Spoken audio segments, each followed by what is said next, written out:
오늘 또 하나님 주시는 큰 은혜를 다 받으시는 귀한 시간 되기를 바랍니다. 오늘 함께 보실 말씀은 사도행전 9장입니다. 사도행전 9장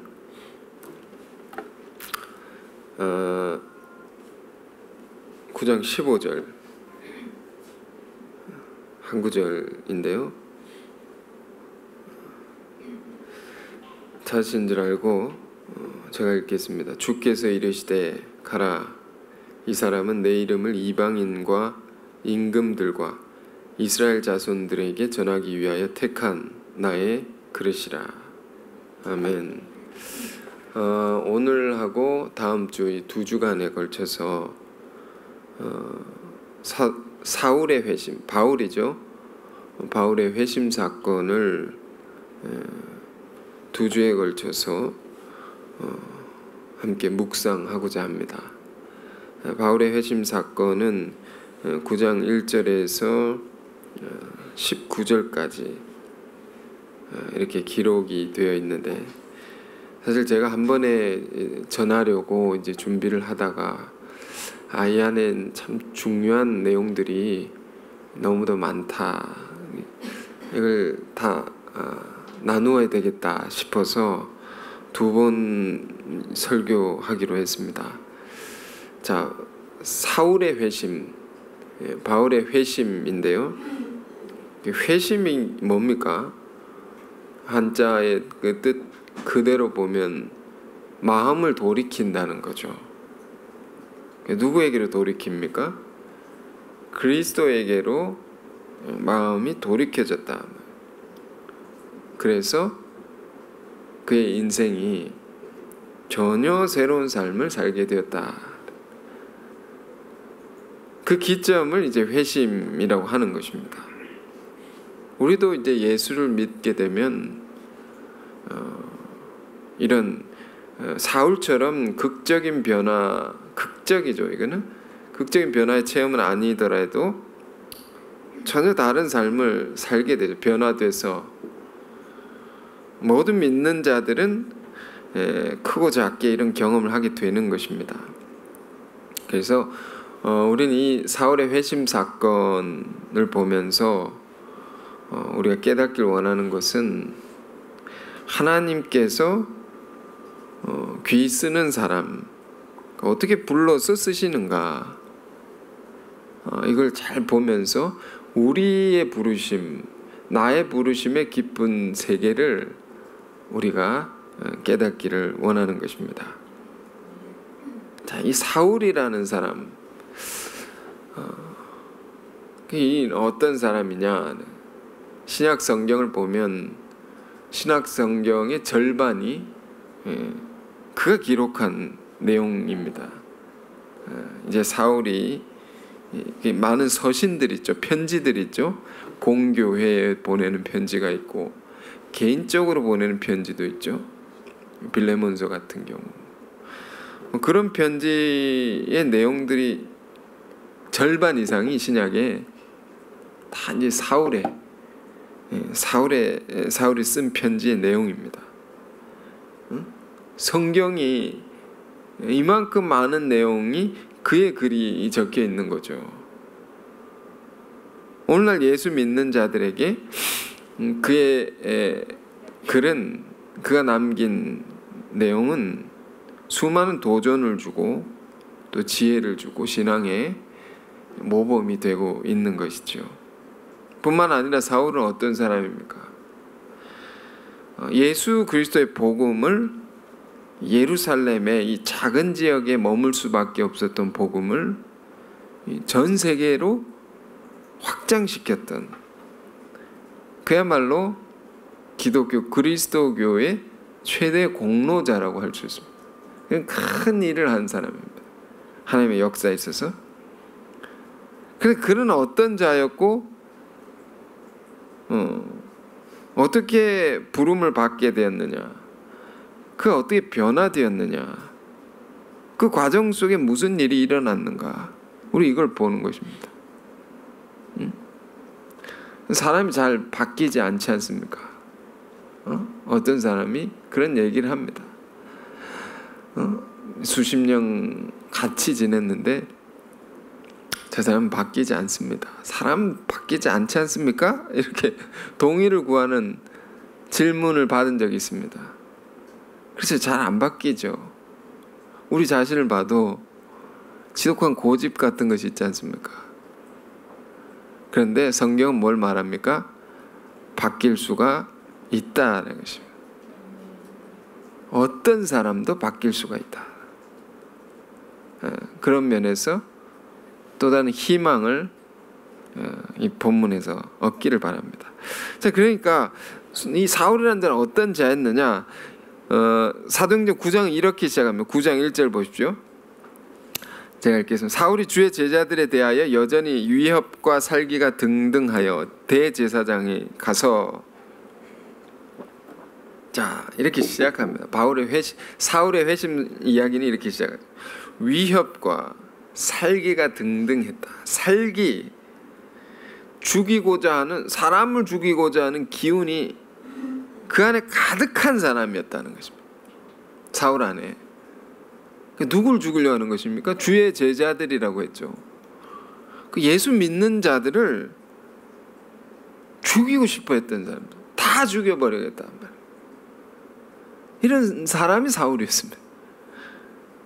그래서 살기에 등등하여 어디로 갑니까? 대제사장에게 가서 다메섹 여러 회당에 가져갈 공문을 청하니, 이는 만일 그 도를 따르는 사람을 만나면 남녀를 막론하고 결박하여 예루살렘 잡아오려고 함이라. 그러니까 살기가 등등해서 대제사장에 갑니다. 왜? 다메섹에 예수 믿는 사람들이 있다는 얘기를, 정보를 입수했다 말입니다. 그 사람들 다 잡아 뭐 죽이든지 뭐 괴롭히든지 다 감옥에 넣고 싶단 말입니다. 그래서 잡아가지고 끌고 올 권한이 있어야 되죠. 그래서 대제사장에게 가서 저 사람들 잡아오게 해달라고. 소위 말하면 유대인들 안에 이제 종교 경찰이라는 게 있었습니다. 그래서 그들 종교의 가르침과 다른 것을 전하는, 그래서 신앙에 위해를 끼치는 자들에 대해서, 쉽게 말하면 이단이죠. 이단은 이단이다 하면 영장을 발부받아가지고 잡아가지고 감옥에 넣을 수 있는 것입니다. 사울이란 자가 지금 스스로 나가가지고 이런 일을 하는 것입니다. 예수 믿는 자들을 다 결박해서 묶어가지고 잡아오려고 하는 것입니다. 살기가 등등해서 죽이고 싶은 마음이 가득해가지고, 이 사람을, 우리의 이 인물 연구를 한다고 할 때 사울이라는 인물은 어떤 인물입니까? 보통 사람은 아니죠. 아주, 우리는 이런 말 씁니다. 지독한 사람이다. 지독, 독이 끝까지 차올라 있는 사람입니다. 예수 믿는 사람들을 다 잡아 죽여야 한다는 마음이 그 안에 가득해 있는 것입니다. 그러니까 사울은 어떤 자였느냐? 예수 부름받기 전에 예수 믿는 사람들의 최대의 적이었습니다. 그런 그가 완전히 뒤집히는 장면이 9장에 기록되어 있습니다. 완전히 이런 사람이, 그러니까 희망을 얻을 수 있죠. 우리가 다 바뀔 수 있다는 겁니다. 그러니까 어떤 자로 변하게 되느냐? 이 사람이 최대 예수 그리스도교의 핍박자가 최고로 열심히 예수 그리스도를 전하는 자가 되었단 말이에요. 가장 열심히 목숨도 아끼지 않고 복음을 전파하는 자로 바뀌는 겁니다. 그 예수 그리스도의 능력은 여러분 한이 없는 것입니다. 우리가 주님의 능력을 이렇게 재단해서 자기 시각으로 생각하고 살면 안 된단 말이에요. 그 악을 선으로 바꿔내죠. 최악의 사람을 최고의 사람으로 바꿔놓죠. 무익한 인간을 주변 나라의 가장 유익한 인간으로 변화시켜내는 능력. 그러니까 우리는 이 능력이 무엇인지 알고자 해야 되는 것이고, 그 능력에 언제나 힘입어 살고자 해야 되는 것이고, 또 우리는 이 능력으로 많은 영혼들을 변화시켜내야 된다는 것입니다. 자, 조금 더 봅시다. 사울이 결박하여 2절 끝에 예루살렘을 잡아오려 합니다. 그러면서 사울이 길을 가다가 다메섹에 예수 믿는 자를 잡으러 가는데 그 다메섹 도상, 그 길을 가는 것입니다. 가다가 다메섹에 가까이 이르더니 호련히 하늘로부터 빛이 그를 둘러 비추는지라. 그러니까 이게 지리적으로 보면 예루살렘에서 다메섹까지 이 거리가 있습니다. 약 100km, 99km 정도가 되는 긴 거리죠.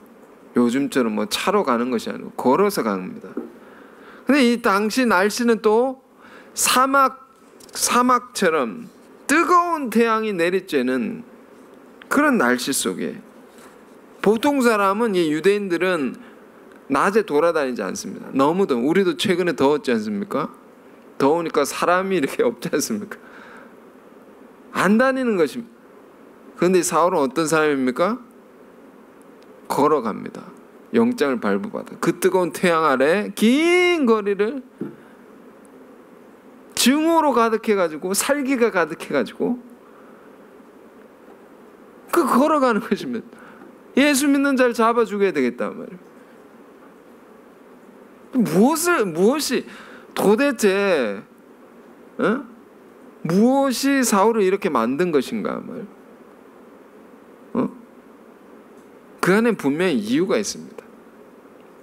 사울이라는 자는 그냥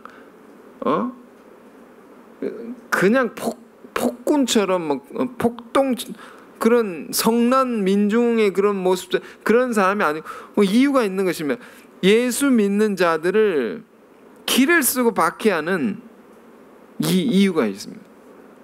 자기 나름의 이유가 있단 말이에요. 그걸 우리가 잘 알아야 되는데, 그는 철저한 유대교의 신봉자였습니다. 유대교의 신봉자. 유대인 중에 유대인이었죠. 바리새인 중에 바리새인이었죠. 그래서 다른 이 성경 기록을 보면 바울이 어느 정도로 유대교에 열심을 갖고 살았느냐 말이에요. 영갑자, 그러니까 동문수학했던, 같이 유대교의 전통을 배우고 공부를 했던 동년배의 사람들보다 훨씬 열심히 성경을 외우고 지키고, 그러니까 율법이죠. 그걸 지키고 엄격한 훈련을 아주 충실히 받았던 사람, 성경 줄줄 외우면서 다 지키려고 이런 사람이었죠. 이런 몸부림치는 사람이었죠. 이건 귀한 것이 아닙니까? 하나님 말씀 지키려고 그런 사람인데, 그런 사람 안에 도무지 용납할 수 없는 두 가지가 있었습니다. 하나는 뭐냐면, 예수란 자가 나와가지고 구원을 가르친단 말이에요. 구원의 복음을 전하는데, 예수님의 가르침을 보니까 사울이라는 자가 예수님 볼 때, 저자가 구원의 복음을 가르치는데, 구원을 받는데 우리 민족만 구원을 받아야 되는데 왜 이방인들도 구원을 받는다고 하느냐 말이에요. 그 유대인들은요, 선민사상 그런 게 있었죠. 하나님의 선택받은 자들만 구원을 받는다라고 생각해서, 그래서 이방인들은 지옥의 땔감이다. 지옥에 불을 떼우지 않습니까? 뜨거운 불을 떼우는데 거기 땔감용으로 태어나가지고 있는 것이다. 아주 차별적인 생각을 갖고 있었죠. 지난주에 이 부분에 대해서 얘기했습니다. 이런 유대인들 안에 있는 갇혀있는 사고를 예수님은 다 헐어버리라고 말씀하셨죠. 다 헐어야 된다. 자기 생각이죠. 어쨌든 구원이 유대인만이 아니라 이방 사람들에게도 그 구원의 복이 전해진다. 하나님의 은혜가 내린다. 이걸 용납하지 못하는 것입니다. 왜? 나는 철저하게 율법을 지키고 고생한 사람인데, 하나님의 법을 따르는 사람들, 저들은 아무것도 안 하고 무슨 복을 받느냐 말이에요. 그건 용납할 수 없다는 거죠. 또 한 가지 더 있습니다. 바울 안에는 왜 예수 믿는 자들은 예수가 그리스도라고 하느냐, 이걸 용납 못하는 것입니다. 유대인들이 지금 로마의 통치 아래, 식민지 아래 있는 상황 아닙니까? 그 고난 속에 있는 자기 민족을 구원할 자가, 또 이 세상을 구원할 자가 어떻게 목수의 아들일 수가 있는가 말이에요. 어떻게 갈릴리 촌 구석에서 그 청년이 어떻게 그리스도라고 할 수 있느냐 말이에요. 말도 안 된다는 거죠. 그러니까 사울이란 자 안에, 자기 신앙의 틀 안에서 이 두 가지는 죽어도 받아들일 수 없다는 거죠. 이건 거짓된 가르침이고, 이런 가르침을 전하는 자는 다 죽여야 된다, 다 청산해야 된다.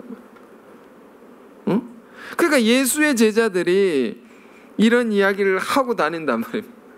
막 뜨겁게 전하고 다니니까 이건 큰일 났다. 이거는 하나님의 이름으로 진리를 수호하는 자로서 자기가 잘못된 가르침을 전하는 자들 처단해야 되겠다. 그래서 이게 살기를 가지고 막 하나님의 이름으로 이런 일을 한다는 것입니다. 100km 거리를 땡볕 아래서 걸어갑니다. 그러니까 우리가 사울이라는 자가 정말 악독한 자였고, 나중에 자기가 고백하는 것처럼 죄인의 괴수였지만, 그는 이런 사람이었습니다. 자기가 행동하는 것에 대해서는 분명한 신념을 따라서 행동하는 자였습니다. 그게 하나님의 뜻이다 하고. 근데 뜻이 아니죠. 예수님께서 고별설교 중에 십자가에 달려 돌아가시기 전에 제자들에게 주신 마지막 말씀 중에요, 이런 말씀이 있습니다. 사람들이 너희를, 제자들에게 너희를 쫓아낼 뿐만 아니라 때가 이르면 너희를 죽이려 할 것이다. 그런데 죽이는 자들이 말하기를 이것이 하나님을 섬기는 일이라 할 것이다. 요한복음 16장 2절에 기록되어 있습니다. 자기가 하는 일이 옳다고 생각하고 그런 일을 한다는 것입니다. 자기가 믿는 바, 그러니까 사울이란 자 안에 분노와 살기는 어디서 나온 것입니까? 내가 믿는 바, 진리에 관해서 내가 옳다고 여기는 바에 대해서 그것에 반대하는 자, 그것이 틀렸다고 하는 자, 그것에 대한 분노가 생긴 것입니다. 그것에 대한 살기인 것입니다. 그러니까 하나님께서 어떤 인물을 부르시고 바꾸어서 크게 들어 쓰시느냐 말입니다. 놀라운 것입니다. 잘 보십시오. 저는 이 말씀을 보면서 또 한 번 이 사람을 보는 관점이 많이 이렇게 또 달라지게 되었죠. 이 말씀 또 보면서 그렇지, 주님 사람이 이렇게 본다는, 우리가 주님의 눈으로 영혼을 바라본다, 사람을 바라볼 수 있다는 것은 참 중요한 일이죠. 그러나 쉽지 않습니다. 왜? 우린 죄인이니까 나쁜 놈이라고 생각하면 나쁜 놈이라고만 여기는 거죠.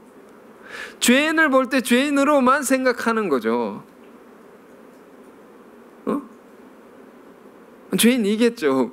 그리고 또 다른 차원의 생각을 할 수 있어야 됩니다. 우리가 생각하고 판단하는 것이 다가 아니다 말입니다.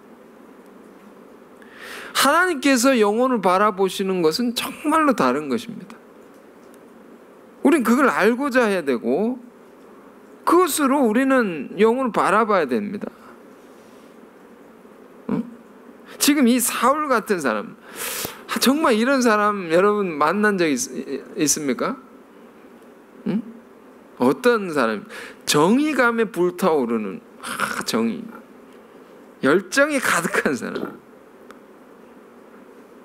훌륭하죠? 근데 뭐든지 자기가 하는 것이 옳다고 생각하는 사람입니다. 그리고 지독하게 그걸 끝까지 이루어내려고 하는 사람입니다. 그런데 이런 자 안에 뭐가 많습니까? 분노가 많습니다. 화가 많습니다. 자기 신념에 반하는 것에 대해서는 용납을 못하기 때문입니다. 그런 사람들에 대해서는 집요하게 공격해서 굴복을 시켜내야 됩니다. 그래서 자기가 생각하는 바가 늘 옳다라는 것을 증거하려고 합니다. 그래 직성이 풀리는 것입니다. 이런 사람 만나본 적 있습니까? 내가 옳다는 바, 이걸 뭐라고 합니까? 자기의라고 합니다. 자기의로움. 그럼 이런 사람은 어떻게 됩니까? 공격해야 됩니까? 이런 사람 전도해야 됩니다. 쉽지 않지만 이런 사람을 품어내는 교회가 돼야 되는, 그게 그리스도의 교회다 말입니다. 주님이 이런 사람 품어내는 것이죠. 바꾸어내는 것이죠. 이 위대한 바울이 이런 사람이었다 말입니다. 늘 그 안에 화가 많다. 그의 관심은 오직 나의 신념대로 내가 옳다는 방향대로 모든 것이 이루어지고 있는가 말입니다. 그걸 관심하고 안 되는 것이 있으면 끝까지 가서 찾아가서 바로 잡아야 된다. 이런 사람은 어떤 사람이고? 정말 나쁜 사람이죠. 정말 이기적인 사람이죠. 다 내 뜻대로 되게 해야 되니까. 그러나 생각해 보십시오, 여러분. 내가 이럴 수도 있습니다. 내가 이런 사람일 수도 있다. 주님이 이런 사람을 부르셨다. 뒤집으시고 사용하셨단 말이에요. 그게 악을 선으로 바꿔내는 거죠. 그게 나쁜 것 속에 있는 귀한 면이 있다는 거죠. 주님 그걸 보는 것입니다. 온갖 죄가 많은 인간이라 할지라도 그 안에 귀한 것을 찾아낸단 말이에요. 예수님께서, 주님께서는. 마태복음 13장에 보면 천국 비유를 예수님 설명하시는데 누룩 비유라는 것이 있습니다. 유대인들에게서 누룩은 아주 안 좋은 의미를 가집니다. 누룩을 조심하라. 잘못된 가르침. 그들이 유월절에 지키는 의식에서 누룩을 뺀 무교병. 그러니까 뭔가 섞이지 않은 순수한 떡을 먹지 않습니까? 섞이는 것을 누룩이라고 합니다. 그런데 그 누룩을 유대인들이 싫어하고 경계하는 그 누룩의 상징을 가지고 천국 비유를 설명하는데 뭐라고 설명해요? 하나님 나라는 이런 것이니 누룩은 어떤 것이냐면 밀가루가 밀가루에다가 누룩을 조금 넣어가지고 구워버리면 이게 확 커진단 말이에요. 효소가 확 커지게 만든단 말이에요. 죄가 그렇죠, 여러분. 죄라는 것이 굉장히 빨리 확장되지 않습니까? 굉장히 크게 영향을 미치지 않습니까? 하나님의 나라도 이렇다라는 겁니다. 갑자기 커진단 말이에요.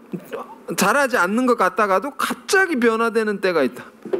돌발적으로 뭐가 갑자기 뻥 나타나고 아무것도 안 될 것 같은데 갑자기 뭐가 뻥 이루어지고.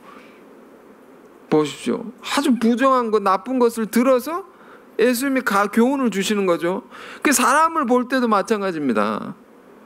못된 사람은 못된 사람만 보는 게 아니고 그 안에 있는 귀한 장점을 보고 그걸 바꾸면 얼마나 귀하게 쓰이겠느냐.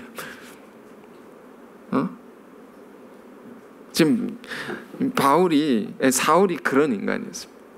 신념에 자기 신념에 가득해서 옳다는 대로만 이걸 가지고 나중에 바뀌어서 어떻게 합니까? 그리스도의 복음의 확신을 가지고 전 세계에 뻗어나가는 거죠. 이걸 전하는데 지독하게. 사울인데요. 나중에 이름이 바뀌잖아요. 사울에서 바울로. 바울이 제가 로마서를 읽다가 보니까 바울이 정말 자기 고백을 담아서 로마의 교우들에게 쓴 내용이 있습니다. 소중한 내용 중에 10장에 이런 내용이 있습니다. 로마서 10장 1절에서 3절인데요. 이런 말씀 있죠. 형제들아, 내 마음에 원하는 바와 하나님께 구하는 바는 이스라엘을 위함이니 곧 그들로 구원을 받게 하느니라. 내가 증언하노니 그들이 하나님께 열심히 있으나 올바른 지식을 따른 것이 아니니라. 하나님의 의를 모르고 자기 의를 세우려고 힘써 하나님의 의에 복종하지 아니하였느니라. 그 바울은요, 유대인이죠. 근데 유대인으로서 그의 소원은 유대인들이 구원받기를 원하는 것입니다. 유대인들이 복음을 받아들이기를 원하는 것입니다. 간절히 원했단 말이에요. 그런데 그들이 복음을 받아들이지 못하고 구원을 받지 못하는 아주 치명적인 문제가 있는데 내가 유대인으로서 지금 얘기를 한단 말이에요. 그게 뭐냐면 그들 안에 하나님에 대한 열심이 있습니다. 하나님을 섬기는 데 있어서 막 열심, 뜨거운 열정으로 섬기죠. 응? 우리는 그렇게 살고 있습니까? 도전이 되죠. 말씀을 외우고 지키고 말할 수 없는 뜨거움이 유대인들이 안에 있다면 지금의 오늘날도 유태인들이면 유태인이죠. 유태인들 보십시오. 회당 전 세계 도시마다 회당이 있습니다. 거기 가서 토라, 모세오경이죠. 우리 구약성경의 모세오경을 계속 지금도 외우고 그걸 지키려고 하고 그걸 해석하는 토론을 하고 그걸 자기 삶에 적용하는 훈련을 하고 종교적 열심이 그들 안에 가득하다면 그러니까 하나님께서 그들에게 복을 주시는 거죠. 유태인들에게 지혜를 주시고 노벨상에 200명이나 넘고 뭐 금융계, 문화계 모든 큰 손들이 유태인 아닙니까? 하나님의 말씀에 대해서 그렇게 열심을 가지고 있는. 그런데 뭐가 문제냐 말이에요. 바울이 그렇게 사는데 알고 보니까 그 열심이 나도 있었는데 올바른 지식에 따른 열심이 아니었다는 것입니다. 올바른 방향으로 열심을 가지는 것이 아니에요. 방향이 옳아야 되죠. 우리 인생도 그런 말이 있지 않습니까? 속도보다 방향이 중요하다. 올바른 방향으로 내가 가고 있는가?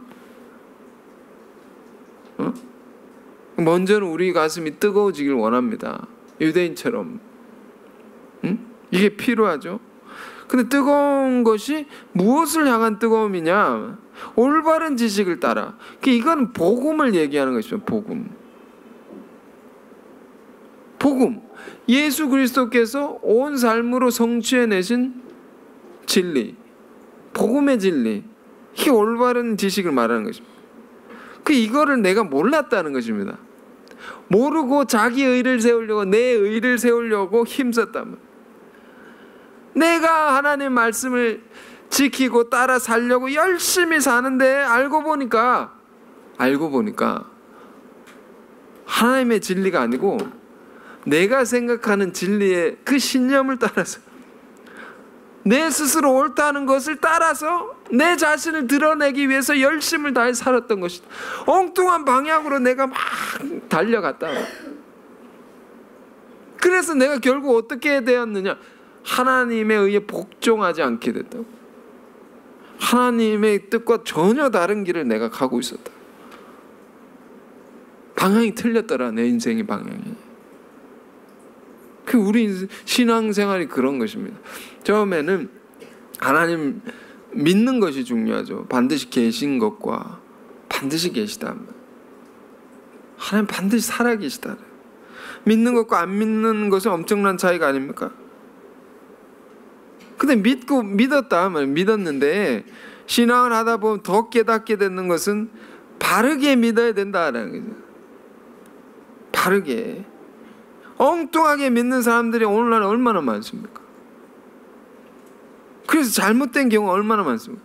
며칠 전 뉴스에 여러분 보셨는지 모르겠지만 신앙의 이름으로 사람들을 섬에 다 끌고 들어가가지고 섬에서 막노동을 시키고 막 폭력을 하고 신앙의 이름으로 그게 옳은 신앙이라고 생각한 것일 겁니다. 이끄는 자는 무서운 거죠. 그러니까 우리가 올바른 진리 기초 위에서 신앙을 해야 된다. 바울은 그게 뭐냐? 예수 그리스도의 복음이라는 것입니다. 난 율법에 철저한 자였지만 복음을 몰랐다는 것입니다. 뼈저린 자기 고백과 같은 교훈을 유대인들에게 주는 것입니다. 바울은 10장에서 로마 10장에서 내가 옳다고 여겼던 것, 그 신념을 확신하고 열심을 갖고 살았는데 알고 보니 다 틀렸다. 내가 몸소 경험한 자로서 말하는 것이다. 아니었다. 그게 아니라는 겁니다. 그건 허물어야 되는 것이었다. 지난주에 그런 말씀 전했지 않습니까? 요한복음 2장 성전을 헐라. 그 유대인들의 신앙이 늘 성전을 중심으로 절기도 지키고 그걸 향해 기도도 하고 그것으로 하나님을 잘 섬긴다고 생각했던 것입니다. 그런데 진짜 성전 대신 예수님이 오셨는데 예수님은 배척하고 예수님은 죽인다 말입니다. 얼마나 방향이 틀린 것입니까? 그 말씀을 듣고 누가 질문을 해왔습니다. 이제 성경 읽다 보니까 요한복음 2장에 예수님이 이 성전을 헐라 하시고 내가 3일 만에 일으키리라. 다시 질문해 왔습니다.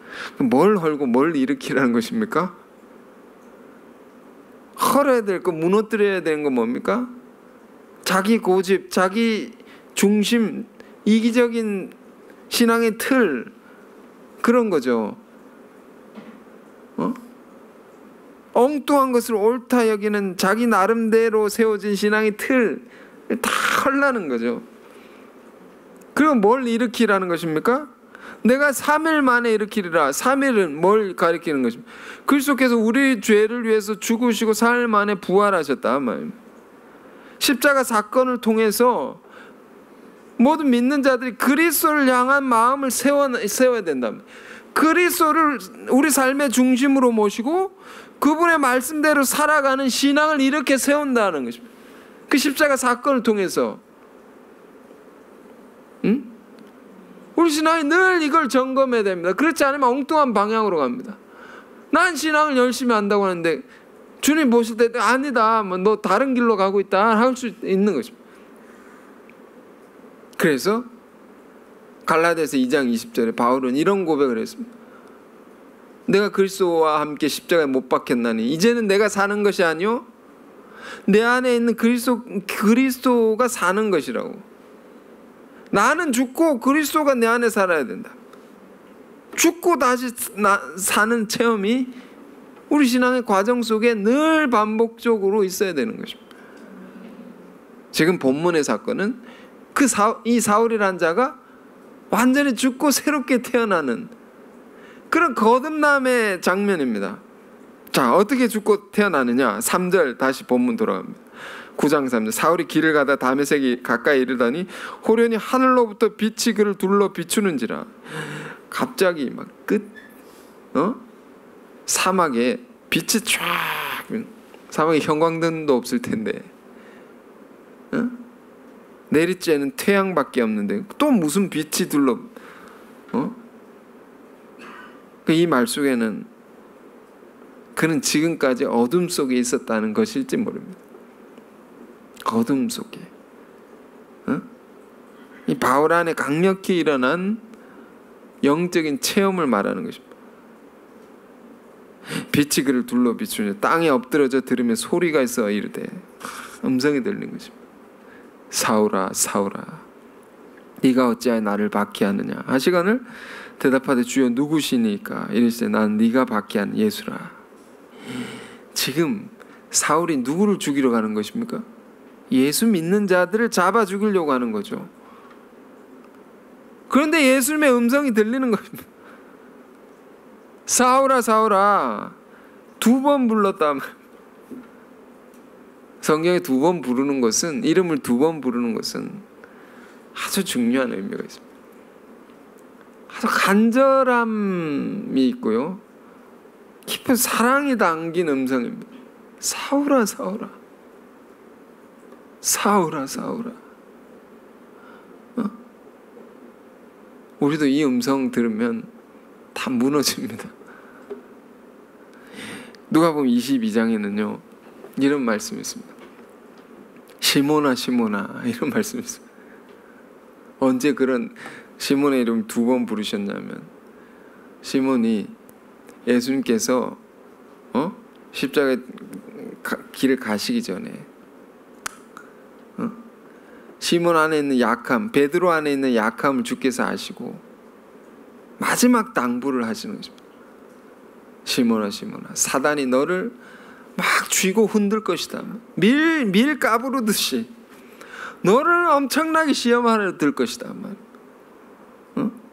그러나 너의 믿음이 떨어지지 않길 내가 기도하였노니 너는 무너져도 다시 일어나서 내 형제를 굳게 하라. 시몬아 시몬아, 나중에 3번 부인하지 않습니까? 그걸 염두에 두고 하신 주님의 당부입니다. 그 수제자가 무너져서 못 일어나지 않도록 다시 일어나서 주의 복음을, 주의 사랑을 깨닫고 살아날 수 있도록 간절한 당부를 주시는 그 말씀 속에 2번을 부릅니다. 시몬아 시몬아. 지금 이 장면도 마찬가지입니다. 사울아 사울아, 가장 도끼를 품고 예수 믿는 자를 죽이려 하는 사람을 이렇게 부르는 거죠.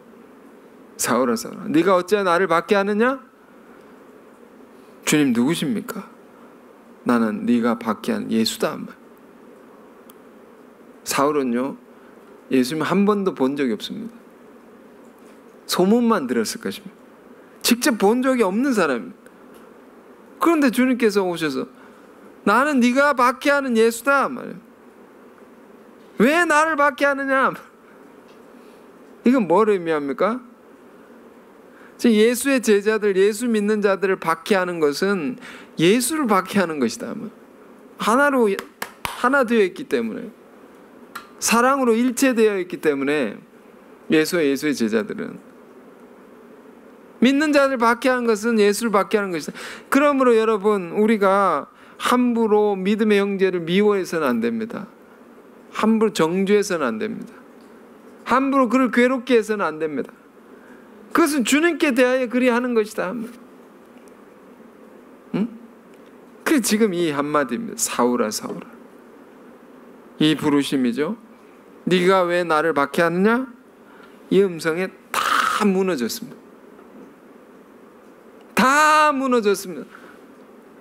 자기가 가진 목숨처럼 붙들고 있던 신념, 가치관 다 무너졌습니다. 이 음성에. 왜 무너졌을까요? 응? 사울 안에 다가온 놀라운 새로운 세계는 뭘까요? 나는 끔찍한 적대자인데, 주님 죽이려는 자인데, 그런 자기를 찾아오셨단 말이에요. 주님은. 왜? 율법의 세계에서는 눈에는 눈, 이에는 이, 원수는 원수로 갚아야 된다. 안갚음을 해야 되는 것이죠. 똑같이 해야 됩니다. 당한 거 있으면 똑같이 공격을 해줘야 됩니다. 이게 율법의 가치죠. 그 세계에는 있을 수 없는 일이 일어나, 나에게 일어났단 말이에요. 당신을 박해하는 자를, 그분이 나를 부르셨단 말이에요.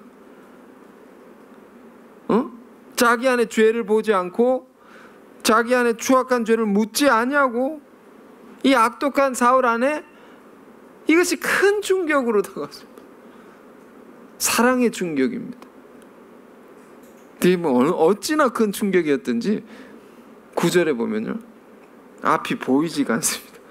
사람이 있는데 사람이 안 보이는 것입니다. 이렇게 먹을 수가 없는 것입니다. 물과 음식을 먹을 수도 없을 정도 충격을 받은 거. 이게 뭐냐? 응? 그래서 여러분 이걸 잘 생각해요. 율법적인 세계관에서는 죄인은 그 지은 죄만큼 벌을 받아야 돼요. 세상 사회 정의가 그렇게 실현되는 거죠.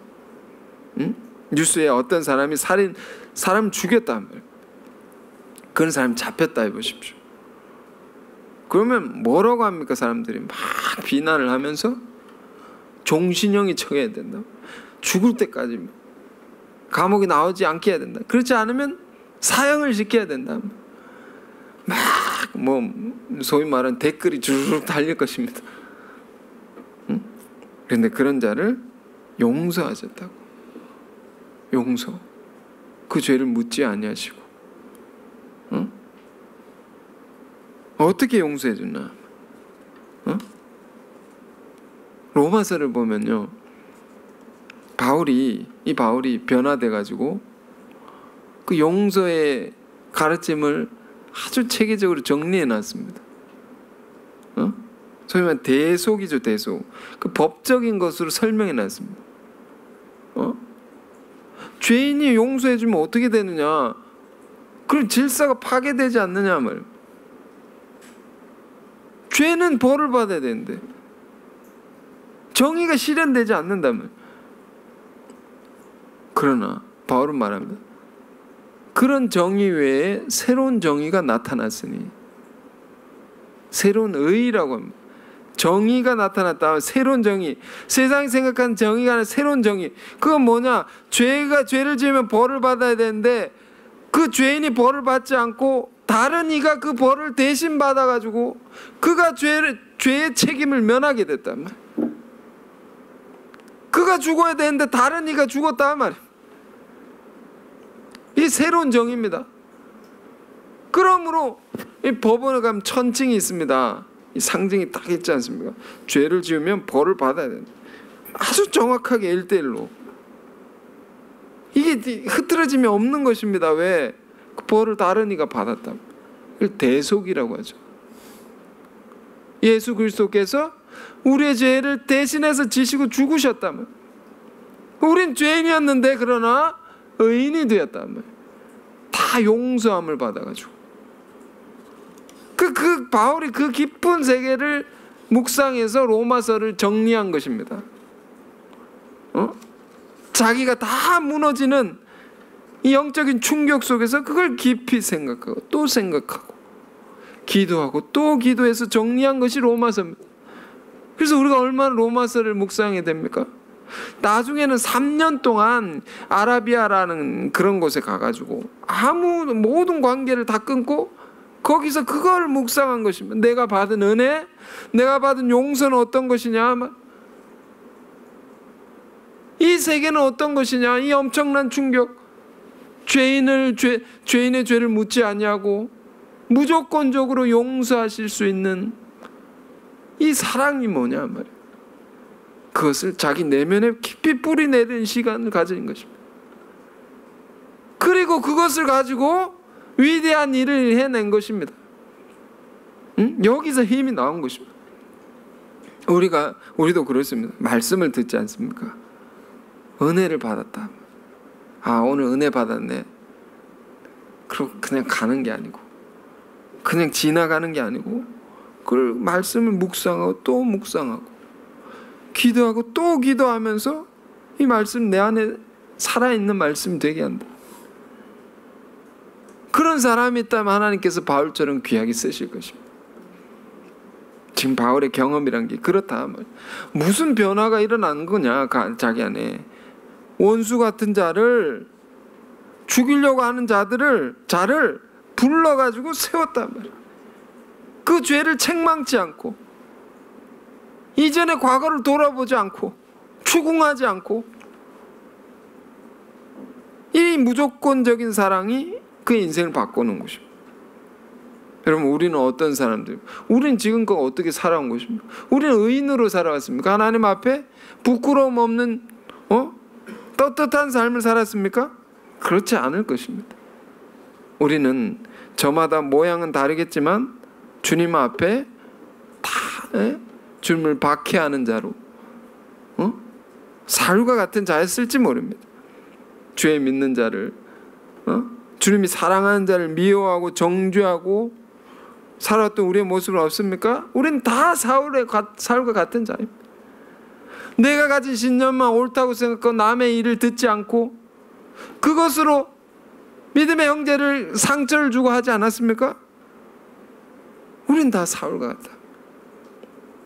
그러나 죄가 많은 곳에 은혜가 많다는 말씀이 있는 것처럼 지금 사울을 부르는 주님의 음성 속에 그 사울의 모든 이전의 죄를 다 용서하시고 품고 그를 부르시는 이 그리스도의 넘치는 사랑을 우리가 봐야 됩니다. 이것이 사람을 바꿔놓는 것입니다. 이것으로 그 영혼을 바라보고 그를 품고 세울 수 있는 그런 우리 교회가 되어야 하지 않겠습니까? 자, 이 말씀 우리가 보면서 여러분 이 말씀 보면 생각나는 사람 있습니까? 미운 사람 있습니까? 나를 괴롭힌 사람 있습니까? 나쁜 놈이라고 생각하는 사람 있습니까? 저도 사람인지라 여러 사람들을 만나고 대화하고 하지만 어떤 사람들을 두고 이 말씀 자꾸 생각나게 하는 거죠. 자꾸 생각나게 하십니다. 그를 다르게 보라 말이에요. 너는 그를 나쁘다고 생각하지만 그를 다르게 보라. 나는 이렇게 본다. 이 말씀을 통해서 말씀하시는 것 같은 거죠. 여러분, 주님이 그 영혼을 어떻게 바라보는지를 깊이 생각하길 바라고요. 그를 위해서 주님의 마음으로 기도하는 자가 되길 바랍니다. 그가 악하면 악할수록 더 큰 사랑으로 변화되면 더 큰 능력을 드러내는 자가 될 수 있다. 주님의 사랑이 그러한 것이다. 자, 이 9장 6절에서 9절 오늘 끝으로 읽고 마치겠습니다. 너는 일어나 시내로 들어가라. 네가 행할 일을 내게 이를 자가 있느니라. 같이 가는 사람들은 소리만 듣고 아무도 보지 못하여 말을 못하고 서 있더라. 사울이 땅에 일어나 눈은 떠서는 아무것도 보지 못하고 사람의 손에 끌려 다메섹으로 들어가서 사흘 동안 보지 못하고 먹지도 마시지도 아니하니라. 다른 세계가 임한 거죠. 이 충격 속에 있는 사울을 충격받고 어떡할 것입니까? 주님께서 예비한 사람이 있습니다. 얘가 충격받고 이렇게 자빠져 있으면 그를 인도하라고 예비한 사람이 있습니다. 또 한 명의 귀한 사람 아나니아라는 사람을 통해서 이 사람을 이렇게 세우죠. 그리스도의 공동체로 받아들이죠. 자, 이 내용은 다음 주에 더 보기로 하고, 자, 오늘 귀한 말씀 잘 묵상하면서 우리 삶에 적용하면서 각자의 삶 속에 주님의 사랑의 능력을 드러내는 모두가 되기를 바랍니다. 기도하겠습니다. 거룩하신 주님, 사울을 변화시킨 주님께서 우리를 변화시키셨음을 믿습니다. 또 우리를 통해서 많은 영혼 변화시키실 줄을 또한 믿습니다. 어긋난 자기 신념을 가지고 주의 형제를 받게 했던 사울을 큰 사랑으로 찾아오시고 부르셨던 주님의 그 사랑을 우리가 더 깊이 알아가는 자들 되게 하옵소서. 주님, 한편으로 우리가 사울과 같이 신앙의 이름으로 자기 생각으로 형제를 미워하고 정죄하고 괴롭혔던 적은 없습니까? 상처 주었던 적은 없습니까? 주님, 그런 것이 있다면 용서하여 주옵시고 우리가 늘 주님의 사랑으로 형제를 품고 사랑하며 살게 하여 주옵소서. 최악의 원수를 최고의 복음의 증거자로 바꾸신 이 놀라운 역사가 우리를 통해 일어나게 하옵소서. 예수 그리스도 이름으로 기도했습니다. 아멘.